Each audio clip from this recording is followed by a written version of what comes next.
요한복음 14장 21절 한 절만 읽도록 하겠습니다. 우리 다 같이 한 목소리로 한번 읽도록 하겠습니다. 요한복음 14장 21절 한 절만 읽겠습니다. 시작. 나의 계명을 지키는 자라야 나를 사랑하는 자니 나를 사랑하는 자는 내 아버지께 사랑을 받을 것이요 나도 그를 사랑하여 그에게 나를 나타내리라. 아멘. 또 이 말씀은 제가 또 아주 사랑하는 즐겨 이렇게 늘 또 암송하면서 즐겨 묵상하는 참 뭐랄까요, 참 아주 좋아하는 성경 구절 중에 하나입니다. 또 이 말씀을 중심으로 주님을 사랑하는 만큼 변화된다. 주님을 사랑하는 만큼 변화된다. 라는 제목으로 말씀을 전하겠습니다.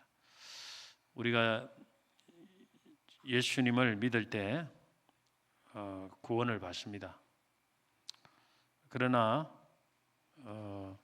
신앙의 성장과 성숙은 구원받은 이후에 주님을 사랑하는 것만큼 되어진다라고 드릴 수 있겠습니다.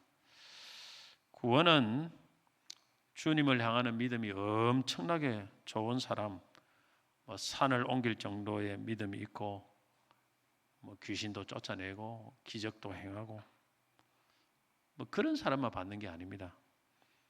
상대적으로 참 믿음이 미약하지만은 예수 그리스도가 하나님의 아들이심을 믿고 그분이 나의 죄를 대신하여 십자가에 죽으시고 부활하신 나의 구원자이심을 이것만 확실하게 믿으면 구원은 받습니다.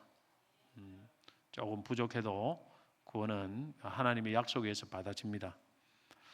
예로 예수님 옆에서 십자가에서 죽은 강도도 십자가 죽으면서 예수님 믿고 구원을 받았지 않습니까? 그러나 신앙의 성장과 성숙은 사람마다 굉장히 차이가 많이 납니다.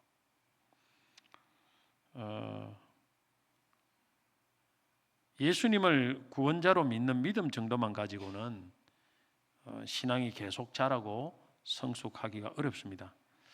믿음으로 구원을 받았으면 이제는 주님의 놀라운 사랑을 더 깊이 깨닫고 또 풍성하게 깨달아 우리가 주님을 사랑하는 만큼 그만큼 신앙이 자라고 예수님을 닮아가고 그만큼 삶이 변화된다라고 볼 수가 있습니다.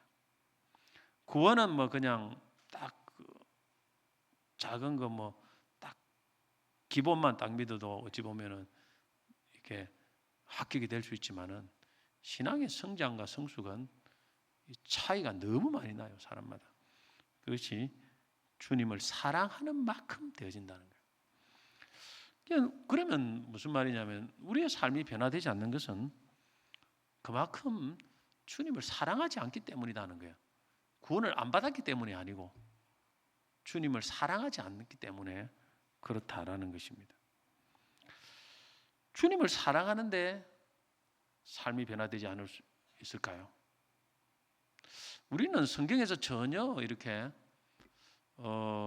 가정해 놓지 않는 그런 어떤 것을 우리는 그걸 자꾸 우리가 그걸 하나님 말씀으로 자꾸 생각하는 경향이 있는데 그건 있을 수 없습니다.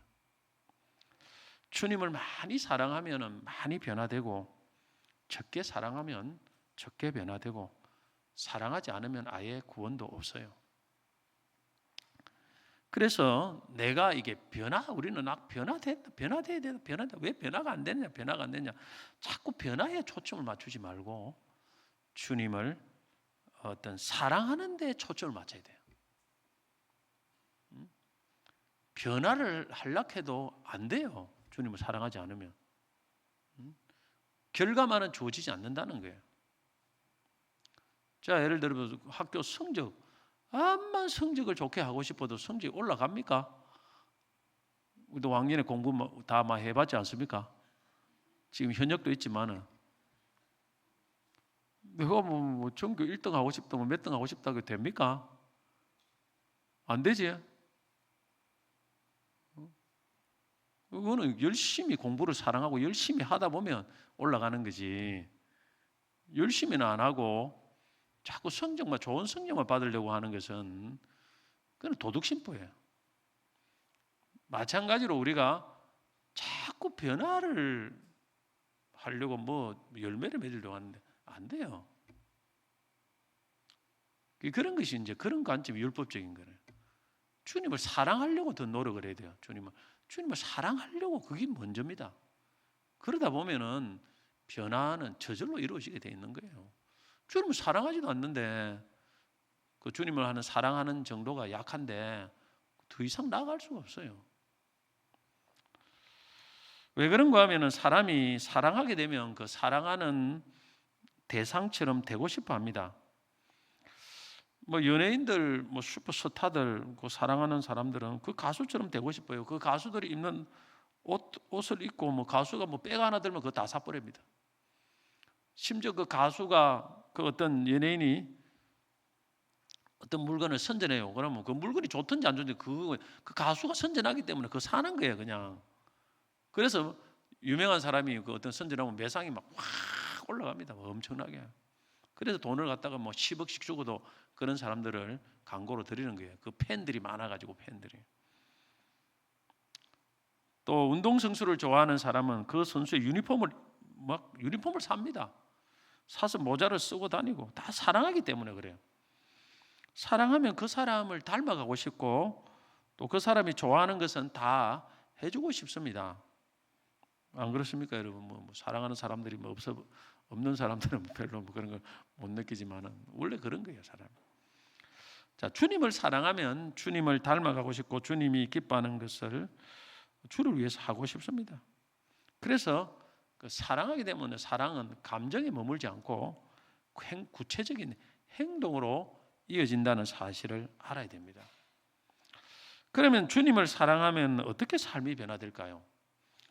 첫째는 주님의 계명을 지킵니다. 자, 오늘 요한복음 14장 21절 말씀 우리가 다 같이 읽었죠. 나의 계명을 지키는 자리야 나를 사랑하는 자니 나를 사랑하는 자는 내 아버지께 사랑을 받을 것이요 나도 그를 사랑하여 그에게 나를 나타내리라. 분명히 말했습니다. 내 계명을 지키는 자라야 나를 사랑하는 자다.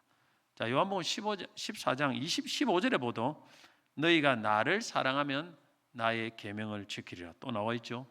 자, 23절은 어떻습니까? 예수께서 대답하여 이르시되 사람이 나를 사랑하면 내 말을 지키리니. 24절은 나를 사랑하지 아니하는 자는 내 말을 지키지 아니하나니. 무려 이 짧은 이 본문 속에 4번이 반복됩니다. 그 같은 말이 계속 반복돼요. 무슨 말하고 싶어 하는 겁니까? 하나님의 말씀을 순종하지 않는 사람은 나를 사랑하지 않는 사람이라는 것이고 내가 나를 사랑하지 않으면 하나님 말씀을 지킬 수 없다는 거예요. 그걸 주님이 이 짧은 이 안에서 4번을 반복합니다. 뭐 거짓말 아니겠죠, 주님이 하신 말씀은. 자, 우리 자신을 자꾸 속이면 안 됩니다.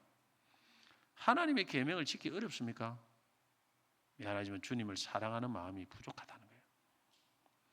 주님 사랑하는 길을 위해서 기도를 많이 하시기 바랍니다. 그러니까 율법적으로 접근하면 안 돼요. 내가 의지적으로 그것을 지킬 수 없습니다.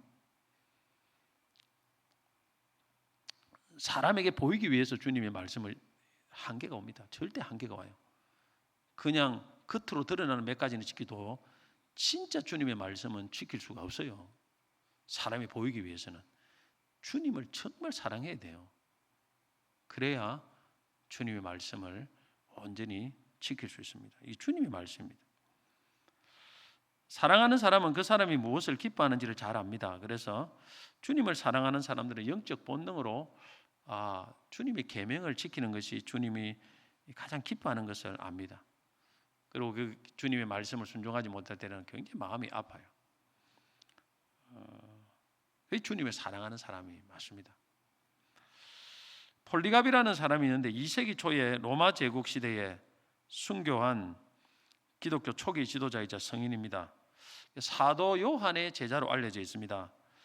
소아시아 스무나 지금의 티르키예 이즈미르 교회의 감독으로서 오랜 기간 목회 활동을 했습니다.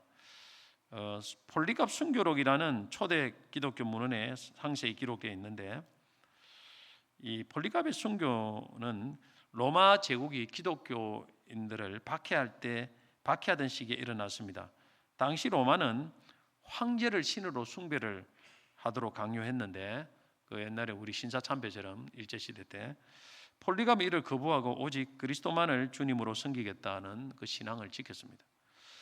86세 고령이었던 폴리갑이 로마 군인들에게 체포되었는데 도망칠 기회가 있었다고 합니다. 그러나 주의 뜻대로 될지어다 말하고 평화롭게 체포에 응했다고 합니다. 스무나 총독 앞에 끌려가 재판을 받는데 그 나이가 너무 많으니까 이제 나이 때문에 살려주려고 했답니다. 총독이. 그래서 단 하나의 조건을 걸었다고 합니다. 황제에게 맹세하고 예수를 저주하라. 그러면 살려주겠다. 그렇게 회유를 했다고 합니다. 근데 이때 폴리갑이 유명한 말을 남깁니다. 나는 86년간 그분을 섬겼습니다. 그분은 한 번도 나를 모른다고 하지 않으셨는데 어찌 나를 구원하신 나의 왕을 모독할 수 있겠습니까? 이 말을 남기고 그는 화형을 당했다고 합니다. 장작더미에 묶인 채 불태워지는 순간에도 의연하게 기도를 드렸다고 합니다. 폴리갑은 주님을 너무나 사랑했기 때문에 주님을 부인할 수 없었습니다. 주님의 계명을 어길 수 없었습니다. 그래서 묵묵하게 그 핍박을 받아들이고 순교를 받아들였습니다. 주님을 사랑하면 우리 어떤 상황에서라도 우리가 조금 희생이 있더라도 손해가 보더라도 하나님의 계명을 사실 목숨처럼 지키는 거예요. 목숨처럼. 뭐 요즘은 좀 안 그랬지만은 예전에 우리 6.25 때 거창 같은 데 가면 당시에 우리 교단 같은 데 주일 성수가 너무나 엄격했지 않습니까? 그때 그 순교 일화에 보면 주일날 인민군들이가 뭡니까? 마당을 쓰려고 해가지고 안 쓴다고 해서 순교한 사람도 있어요.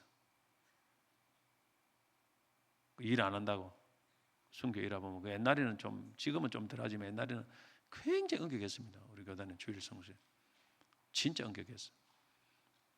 그거 지키려고 하다가 참 순교를 한 그런 일화도 있습니다. 오늘날 보면 참 이해할 수 없는 건데 그게 불과 오래되지 않는 그런 시대에 우리나라에서 일어났던 그런 일입니다. 그 당시는 그 주님의 그 안식일을 지킨다는 것을 참 주님의 계명을 지킨다는 것을 목숨처럼 생각하는 그런 시대고 아무리 거리가 멀어도 차를 안 타고 다니고 그런 사람들도 많이 있었습니다. 사실은. 자, 특별히 이제 요한복음 13장에 16장에 걸친 예수님의 이 다락방 강화에는 주님의 계명이라고 할 때 주님께서 어떤 계명을 특별히 강조를 했느냐면 서로 사랑하라는 계명을 강조를 많이 했습니다. 요한복음 15장 12절 보면 내 계명은 곧 내가 너희를 사랑한 것 같이 너희도 서로 사랑하라 하는 이것이니라. 이 다락방 강해에서 특징이 그래요. 주님의 계명을 하면 딱 사랑하라는 계명이 가장 어뜸으로 대표적으로 나와 있습니다. 서로 사랑하라는 개념이 주님 주신 가장 큰 계명 중에 하나입니다. 이것을 예수님은 새 계명이라고 할 정도로 강조를 했습니다. 주님을 사랑한다면 주의 계명 중에서 좀 어뜸이 되는 이 서로 사랑의 계명을 지킬 수밖에 없습니다. 주님이 우리를 사랑했기 때문에 그 사랑을 받은 사람은 주님을 사랑하게 되고 그래서 사람들을 사랑하게 되는 것입니다. 그 사람을 사랑하는 것은 주님을 사랑하기 때문에 사랑하는 것이에요, 사실. 그 사람이 나에게 잘해주면 사랑할 수 있지만은 주님 원수까지도 사랑하라고 말했거든요. 그것은 사실 인간적인 감정으로는 할 수 없는 거예요. 주님을 사랑하는 그 마음 때문에 사랑하지 않으면 이 계명을 지킬 수 없습니다. 100% 실패해요. 주님이 나를 사랑했기 때문에 내가 주님을 사랑하고 내가 그 사람을 미워하면 주님 마음이 아프기 때문에, 그래서 주님의 그 사랑으로 그 사람을 사랑할 때 비로소 사실은 사랑할 수 없는 사람까지도 사랑해서 주님의 계명을 지킬 수 있다는 것입니다. 그래서 주님을 사랑하면은 사람이 변화될 수밖에 없습니다. 주님을 사랑하는 정도가 그 변화의 정도를 나타냅니다. 그래서 예수님처럼 닮아갑니다. 두 번째로는 우리가 주님을 사랑하게 되면 주님을 위해서 수고하고 헌신을 하게 되는 것입니다. 자, 데살로니가전서 1장 3절에 보면 너희의 믿음의 역사와 사랑의 수고와 우리 주 예수 그리스도에 대한 소망의 인내를 우리 하나님 아버지 앞에 끊임없이 기억함이니. 여기 믿음에는 역사고 소망에는 인내입니다. 사랑은 뭡니까? 사랑을 하면은 수고를 해야 돼요. 수고, 헌신을 하게 된다는 것입니다. 그래서 주님을 사랑하면 주님과 또 주님의 교회를 위해서 수고하고 헌신하고 희생하게 됩니다. 사랑은 희생하고 헌신하는 거예요. 누가복음 7장에 보면 한 바리새인의 집에 예수님이 초청받아 갔을 때 그 동네에 죄인인 한 여자가 향유를 담은 옥합을 가지고 예수님의 뒤에 가서 그 발 곁에 서서 울며 눈물로 그 발을 적시고 머리털로 닦고 그 발에 입 맞추고 향유를 부었습니다. 예수님은 이 여인의 이 행동을 하는 이유를 이렇게 말했습니다. 누가복음 7장 47절에 보면 이러므로 내가 내게 말하노니 그의 많은 죄가 사하여 줬도다. 이는 그의 사랑함이 많음이라. 사함을 받은 일이 적은 자는 적게 사랑하느니라. 이 여인이 죄를 많이 지었는데 주님부터 죄 사함을 많이 받았기 때문에 주님을 많이 사랑해서 그런 행동을 한다는 거예요. 주님을 사랑하면은 주를 위해서 아낌없이 드릴 수 있는 마음이 생깁니다. 여러분 자녀 사랑하죠? 자녀 사랑하기 때문에 자녀를 위해서 뭐 거금이라는 큰 돈도 여러분 뭐 아깝습니까? 아깝지 않게 다 내놓지 않습니까? 안 그래요? 주를 위해서 자녀보다 더 많이 투자해 보면 계십니까? 이 중에 혹시 계세요? 많이 생각보다 많이 없겠죠. 그게 자녀를 많이 사랑하기 때문에 그런 거예요. 아깝지 않은데, 근데 주를 위해서는 자녀가 하는 것보다 뭐 형편없이 작은 것을 드려도 아깝다고 느끼는 그것은 주님을 사랑하는 마음이 부족하기 때문에 그래요. 사랑하면 수고하고 헌신하게 됩니다. 아깝지 않아요. 마가복음 14장에 보면 한 여인이 300데나리온 이상 되는 값비싼 향유를 예수님께 그 향유 옥합을 깨뜨려 예수님 머리에 부어드립니다. 이 300데나리온은 지금 하면 한 3천만 원 돼요. 그래, 향유를 한 방에 그냥 향수로 뿌려가지고 끝내버렸어요. 남지도 않아요. 그러니까 이걸 보고 제자들 중에 일부가 화를 내며 왜 허비했느냐, 왜 낭비했느냐 이렇게 말합니다. 이 300데나리온 이상 3천만 원 정도 되는 이상 팔아서 가난한 자들에게 주면 안 좋느냐. 예수님을 사랑하지 않는 사람들의 눈에는 보면은 예수님을 위해서 헌신하는 것이 낭비고 허비고 어리석게 보입니다. 그러나 주님을 사랑하는 사람에게는 주님을 위해서 헌신하고 드리는 것이 낭비가 아니고 기쁨이고 즐거움입니다. 또 나아가서 주님의 몸된 교회를 위해서 드리는 것도 기쁨입니다. 이게 차이가 나는 거예요. 우리 교회 한 성도가 있는데 우리 이번에 엘리베이터 헌금을 또 했는데 이거는 참 가난해요. 최저시급 받는 거 조금밖에 못 벌어요. 겨우. 그리고 자녀들과 살아가는 형편이 너무 바담합니다. 이게 엘리베이터 해놓으니까 안 해도 되는데 이런 분들은 부담이 되었다가 부담이 되어서 이거 해야 되나 말아야 되나 고민이 되고 못하겠다. 이 형편이 이렇게 어려운데 뭐 한 달에 한 200만 원 벌이 가지고 뭐 식구들 같이 살려고 하는 게 되겠습니까? 갈등이 했답니다. 그런데 하나님이 그리고 갈등을 하고 뭐 하지 말까 이렇게 생각하는데, 이게 감동을 주시기를. 어떤 감동을 주냐, 하나님이 너희 집에 뭐 수리할 것이 있으면 뭐 100만 원이라도 빌려서 수리하지 않겠냐, 카드라도 끌고서 수리하지 않겠느냐, 그런 감동을 주더랍니다, 하나님이. 그리고 보니까 그래요. 여러분 우리 집에 뭐 수리하고 고장이 나고 있으면 뭐 아무리 돈이 많이 들더라도 그 돈을 들어서 수리하지 않겠습니까? 그래서 이 교회도 이게 참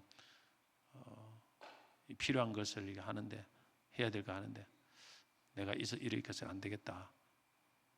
그렇게 해서 참 100만 원을 작정해서 분할로 드리기로 했다고 합니다.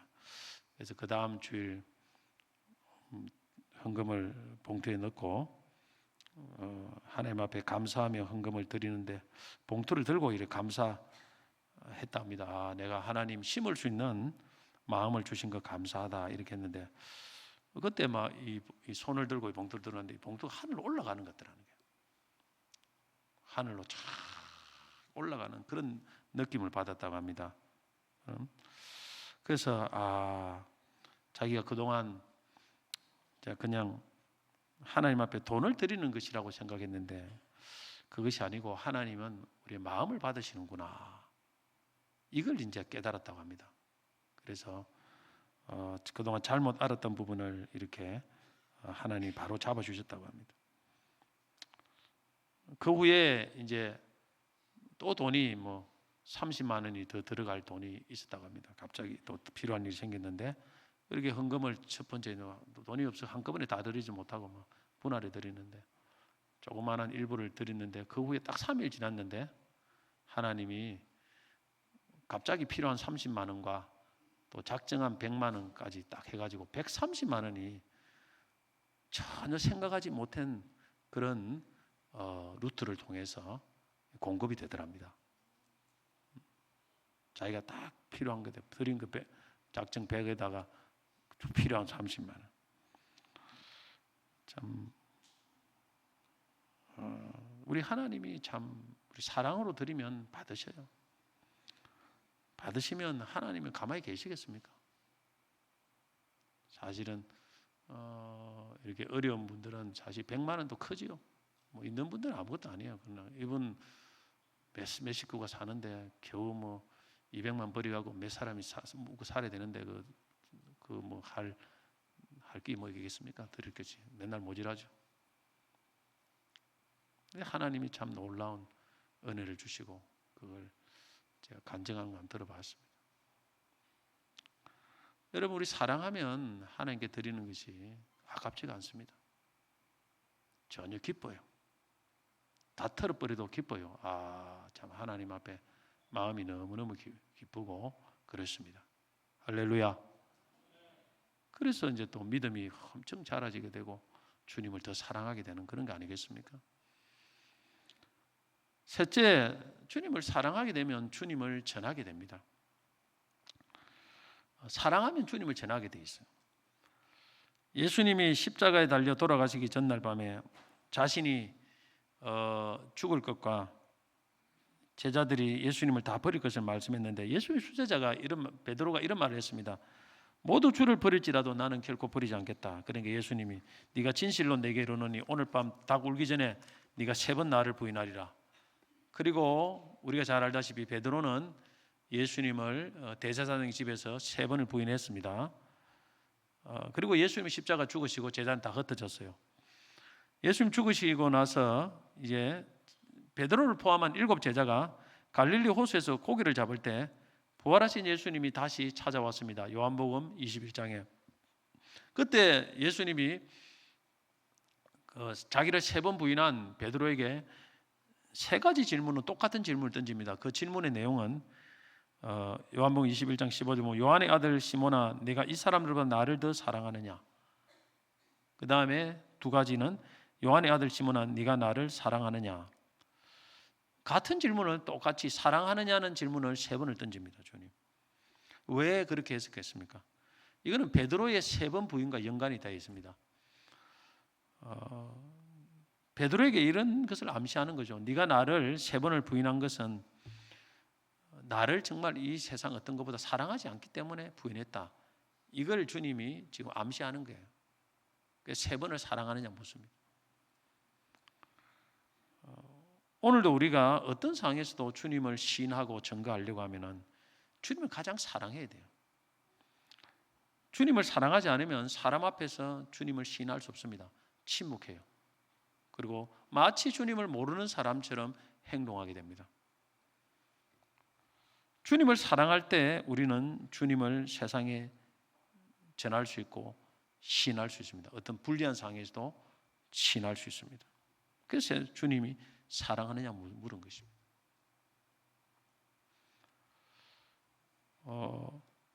그리고 주님께서 베드로에게 네가 나를 사랑하느냐고 질문할 때 베드로가 주께서 아시나이다 이 대답을 했죠. 이 대답을 듣고 주님은 내 양을 먹이라, 내 양을 치라 이렇게 3번을 말씀했습니다. 이게 무슨 말입니까? 주님을 네가 정말 사랑한다면 주님이 너에게 양을 붙여주겠다 이 말이에요. 주님을 사랑할 때 주님이 영혼을 붙여주십니다. 사랑으로 전도할 때 영혼이 붙여준다. 주님이 그 영혼을 맡겨주신다. 그 말입니다. 지금 우리는 영혼 없는 전도를 할 때가 많습니다.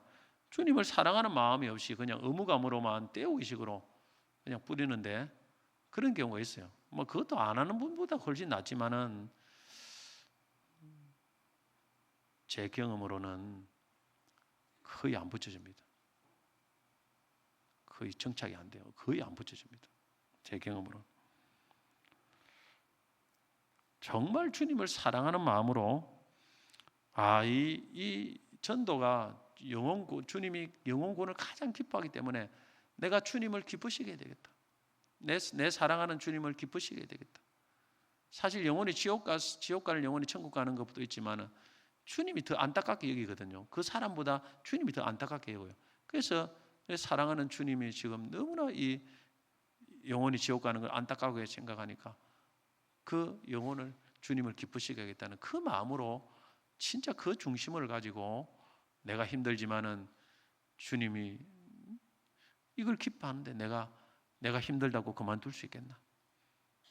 내가 또 사람들에게 뭐 소리 듣는다고 내가 이제 포기할 수 있겠냐?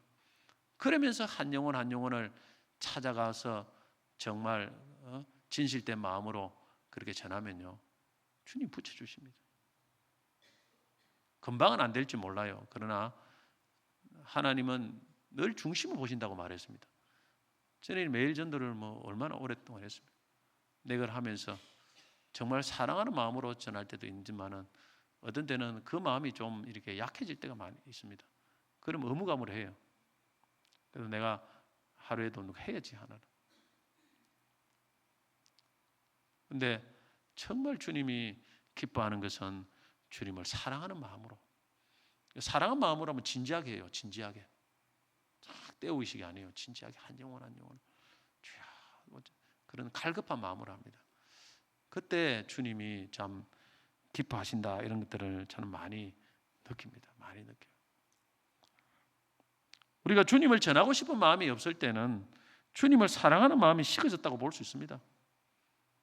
주님이 뭘 가장 기뻐하십니까? 영혼군 가장 기뻐하지 않습니까? 성경을 모르신 분 있으면 제가 가회를 해드릴게요. 개인 가회. 안 받고 해드릴게요. 돈 안 받고 그냥 개인 가회. 얼마든지 여러분 이 증거가 차고 넘칩니다. 정말 주님을 사랑하면 주님이 가장 기뻐하는 일을 해야 될 거 아닙니까? 그 일이 바로 복음을 전해서 주님을 전해서 영혼을 구원한 일이 아니겠습니까? 그래서 주님을 사랑하는 마음이 식어지면은 주님을 전하기 싫어요. 그래서 전도가 안 되는 것입니다. 전도가 안 하니까 주님이 영혼을 안 붙여주는 거예요. 그 교회 개인에도 붙여주지 않고 주님을 사랑하는 마음이 더 있어야 됩니다. 성질이 급하고 항상 남은 안중에도 없고 자기만 하는 이기주의적인 한 남자가 있었습니다. 아침 출근할 때도 아내에게 오늘 이 옷들을 전부 세탁해서 다려놔. 그리고 매일 내가 퇴근하자마자 저녁을 먹을 수 있게 준비해줘. 수많은 요구를 해서 아내가 힘들었습니다. 근데 아내는 남편의 요구를 들어주었지만은 참 자신의 삶이 참으로 한심스럽다는 생각을 했습니다. 근데 남편이 갑자기 병이 들어 세상을 떠나게 됩니다. 18년 동안 남편이 세상을 떠나 18년 동안 비참한 결혼 생활을 참아냈습니다. 그리고 다시는 결혼을 하지 않겠다 이렇게 마음으로 다짐을 했는데 여자의 마음은 또 갈대라고 했습니까? 누군가 그런 이야기를 했죠. 2년 뒤에 또 좋은 남자가 나타나니까 금방 또 마음이 변화돼 가지고 재혼을 했어요. 두 번째 남편은 자신의 요구대로 따르라고 강요하지 않고 그녀를 사랑해주고 아껴주었습니다. 두 번째 결혼 생활에서 처음으로 행복을 느꼈습니다. 그러던 어느 날 그녀가 집안 청소를 하다가 전 남편의 요구사항이 적힌 쪽지를 발견하고 그 내용들을 다시 읽다가 웃음을 터뜨리고 말았습니다. 그 전 남편의 요구들은 지금 남편을 위해서 하는 일들이었고 오히려 지금이 더 많은 일을 전 남편을 위해서 하는 것보다 더 많은 일을 하고 있음을 깨달았습니다. 가장 큰 한 가지 다른 점이 있다면 예전에는 의무감으로 어쩔 수 없이 일을 했지만은 지금은 자신이 원해서 즐겁게 일한다는 것입니다. 지금은 남편을 사랑하기 때문에 일이 더 많은데도 즐겁게 하니까 이게 힘들 줄도 모르는데 그 앞에는 남편을 사랑하지 않고 의무감으로만 하니까 모든 일이 힘들어 가지고 막 짜증스럽고 참 우리가 사랑하게 되면은 일이 그렇게 힘들지 않게 느껴진다는 거예요. 사랑하지 않으면 뭐 작은 일도 너무너무 힘들어요. 전도도 의무감으로만 하면 안 됩니다. 사랑하는 마음을 달라고 기도해야 됩니다. 전도를 열심히 받고 성경도 많이 암송해도 참 안 되는 경우가 많습니다. 사실 해보면. 근데 그런 성도가 주님을 사랑하는 마음을 없다는 것을 부족을 깨닫고 회개하고 주님 앞에 사랑하는 마음을 구했을 때 그냥 전도가 되더라는 거예요. 여러분, 혹 여러분 우리가 주님이 전도가 안 되면 주님 사랑하는 마음을 달라고 한번 꼭 기도해 보시기 바랍니다. 사랑 없이 주여 내가 참 의무감으로만 했는데 주님 사랑하는 마음을 내 속에 부어 주시옵소서. 그걸 회개하고 한번 해보면 우리 하나님께서 또 그 마음을 받으시고 또 영혼을 붙여주십니다. 할렐루야. 참고로 이번 주일날 행복남주교회 VIP를 작정하니까 여러분 일단 전도를 안 해도 작정도 안 하는 이거는 뭐 참 이거는 뭐 사랑하는 마음이 1도 없는 거 아니겠습니까? 일단은 전도 되고 안 되고보다 일단 작정이라도 해야 될 거 아닙니까? 꼭 작정을 일단 마음을 딱 가지시고 하시기를 바랍니다. 주님을 사랑하는 주님 때문에 하는 거예요. 주님 때문에 하는 것입니다. 여러분 뭐 교회를 부흥시키기 위해서 하는 게 아니에요. 착각하면 안 됩니다. 주님 때문에 하는 거예요. 주님의 마음을 기쁘시게 하기 위해서. 자, 그러면 어떻게 주님을 사랑할 수 있습니까? 우리가 먼저 주님을 사랑할 수 있습니까?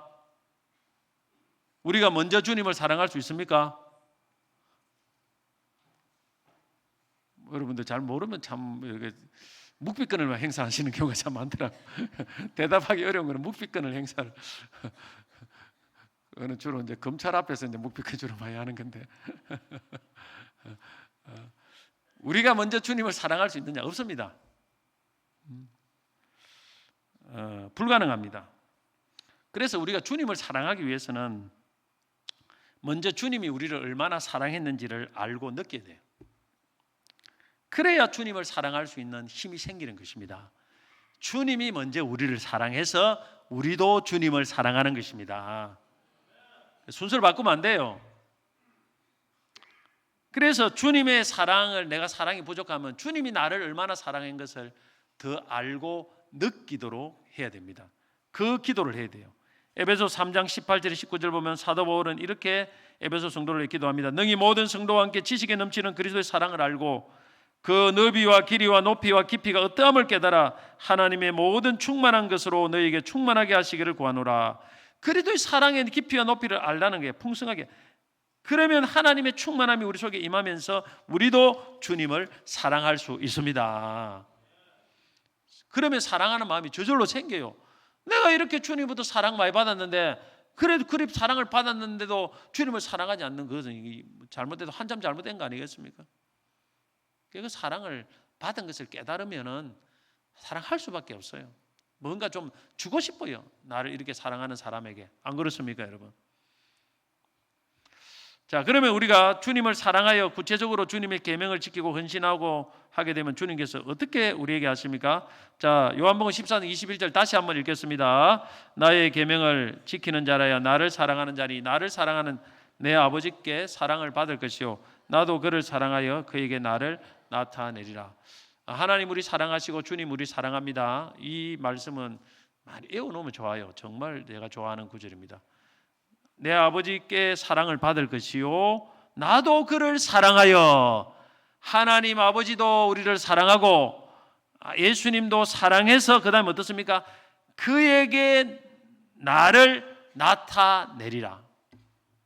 주님이 나타내시는 거예요. 자기 자신을.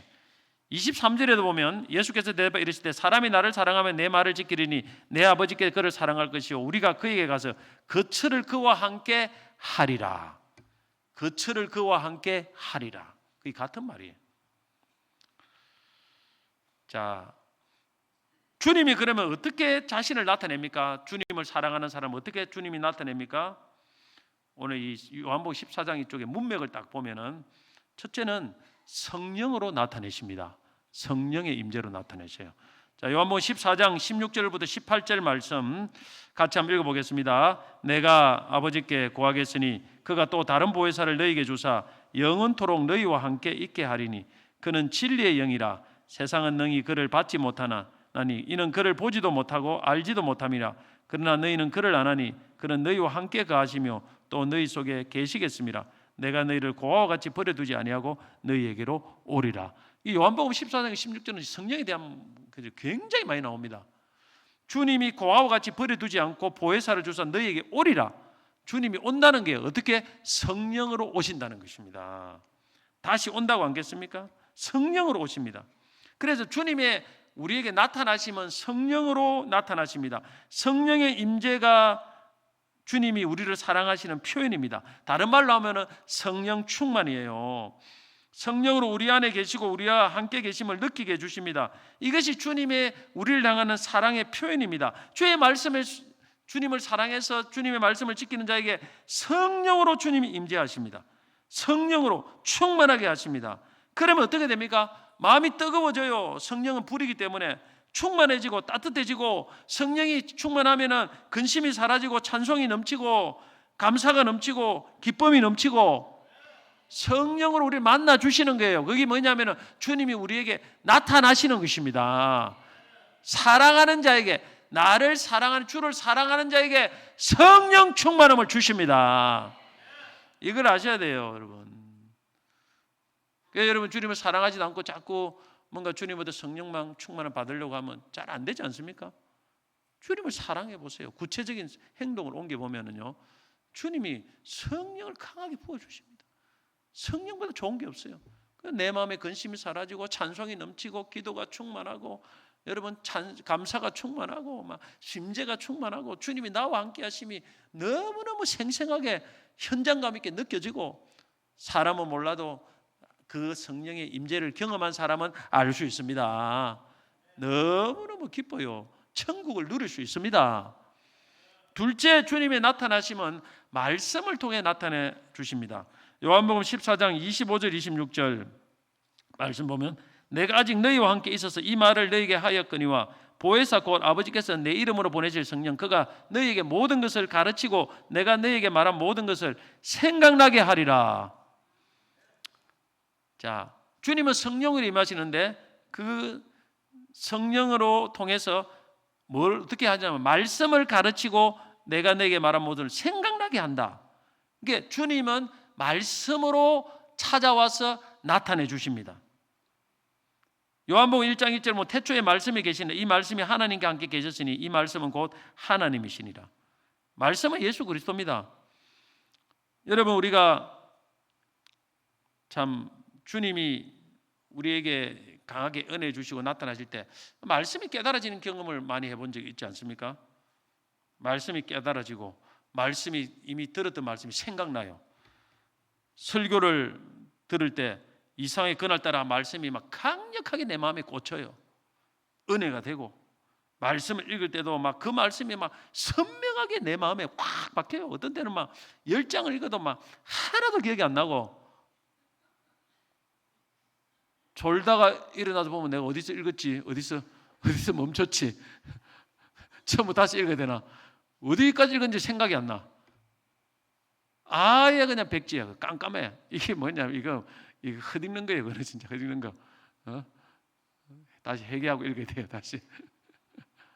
그런데 말씀이 막 살아 움직이고 막 운동력 있고 막 내 속에 막 꽂히고 그런 적 있죠? 그리고 어디 가려고 하는데도 막 일어날 때도 생각나고 설교 말씀 들은 게 생각나고 막 화장실 가도 생각나고 뭐 생각이 푹푹 나요. 그러면 야 은혜가 넘치죠. 생각나게 주님이 여러분 나타내 주시는 거예요. 말씀으로 만나 주시는 것입니다. 그런 것이 자주 돼야 되는데 그 어느 순간에 그게 없어져 버려요. 없어지면 마음이 얼마나 답답합니까, 여러분? 그죠? 답답해요. 기도하다가 말씀이 생각 착착착착 나면 막 얼마나 기도가 잘 되는지 몰라요. 그렇죠? 그게 주님이 사랑하는 자에게 주시는 거예요. 큰 선물입니다. 그 주님 나타내 주시는 거예요. 그러니까 여러분 주님을 사랑해서 계명을 지키고 주님 앞에 기뻐하고 주님 앞에 헌신하는 사람에게 이런 놀라운 은혜를 주시는 거예요. 사실은 주님께서 말씀의 은혜, 이게 최고의 선물이죠. 최고의 선물, 성령을 주시고 말씀을 깨닫게 하시고 생각나게 하시고 그 말씀으로 우리 길을 인도하시고 최고의 선물을 주시는 거예요, 주님이. 그다음에 세 번째로 주님이 나타내시면 평안을 통해 나타나십니다.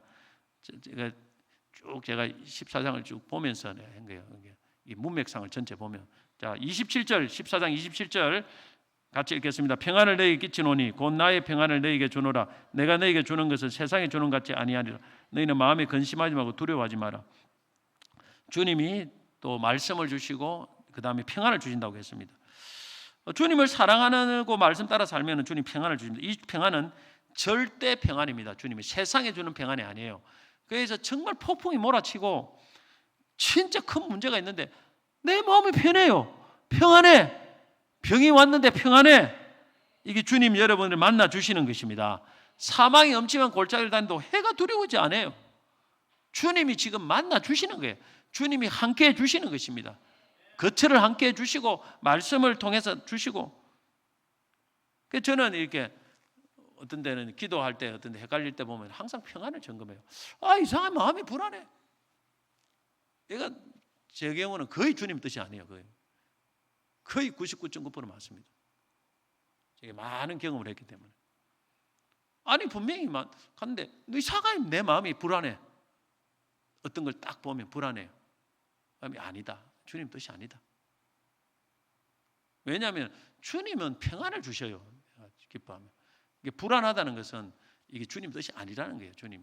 주님이 지금 나타나시는 뭔가가 지금 사인을 보내줘. 사인이 평안이 사인이거든요. 기도하다가 어떤 것을 다가 기도하면 평안해야 돼요. 평안할 때 움직여야 되지. 평안이 없는데 불안할 때 움직이면 절대 안 됩니다, 여러분. 그걸 이제 자꾸 이렇게 훈련을 받고 이래 하다 보면 그걸 어느 정도 감지를 할 수가 있습니다. 주님이 주시는 사인 중에 하나가 평안이에요, 평안. 그래서 주님은 평안으로 우리를 나타내 주십니다. 얼마나 축복한지 몰라요. 이 평안이 얼마나 주신 축복인지 모르는 만나 주시는 겁니다. 자, 이제 말씀 읽겠습니다. 주님을 사랑하는 만큼 우리가 변화됩니다. 주님을 사랑하는 만큼 주의 말씀을 지키고 사랑하는 만큼 헌신하게 되고 사랑하는 만큼 주님을 전하게 됩니다. 여러분 주님 얼마나 사랑하고 계십니까? 주님을 위해서 무엇을 의무적으로 하지 말고 주님을 먼저 사랑하려고 해야 됩니다. 주님을 사랑하기 위해서는 주님이 우리를 얼마나 사랑했는지를 알고 느껴야 됩니다. 주님이 우리를 사랑하는 것을 느끼는 만큼 사랑할 수 있고 사랑하는 것만큼 주를 위해서 살아낼 수가 있습니다. 그러면 주님을 사랑하게 되면은 주님이 나타내십니다. 우리에게 자신을 우리도 사랑해서 나타내셔요. 주님도 구체적으로 행동을 하시거든요. 그 첫째가 성령입니다. 성령을 충만하게 임재하게 하시고, 둘째는 말씀을 주십니다. 말씀을 깨닫게 하시고 생각나게 하시고 말씀의 은혜를 주십니다. 셋째는 평안의 은혜를 주십니다. 세상이 여러분 알 수 없는, 빼앗을 수 없는 절대 평안을 주셔서 내가 너를 사랑한다, 내가 너와 함께한다, 그걸 우리에게 증거를 주시는 거예요. 그래서 오늘 여러분 우리가 주님을 사랑하시기를 축복합니다. 그래서 주님 주시는 이 늘 주님과 동행하는 삶을 살고 주를 위해서 살아가는 멋있는 인생이 되시기를 주의 이름으로 축복합니다. 할렐루야. 우리 악보 주십시오. 악보가 없습니다. 우리 찬송하겠습니다.